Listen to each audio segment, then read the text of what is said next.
Pinalakas pa ng pamahalaan ang mga programa para sa kapakanan ng mga persons with disabilities. Sa pamagitan nito ng Joint Memorandum Circular ng DSWD, Department of Budget and Management, National Council on Disability Affairs at National Commission of Senior Citizens. Ayon kay Dan D. Victa, OIC Deputy Executive Director ng NCDA, nakapaloob sa kasunduan ang pagpapalakas sa support services, rehabilitation services at maging sa pagbibigay ng pagkakataong makapagtrabaho ang mga persons with disabilities batay sa tala ng Philippine Registry of Persons with Disabilities. Aabot sa mahigit 1,300,000 na ang PWD sa bansa na inaasang makikinabang sa pinalakas na mga programa.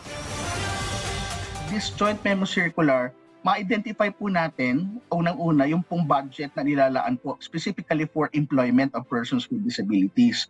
Sa kasalukuyan po kasi mas marami po yung employment para sa tinatawag nating self-employment. But ang importante po na makasali po ang ating persons with disabilities sa mga open employment activities. At ito nga po yung pagkakaroon ng support service mula po sa recruitment, sa kanilang hiring, sa placement, at sa pang-araw-araw po nilang pagpasok sa kanilang mga hanap buhay.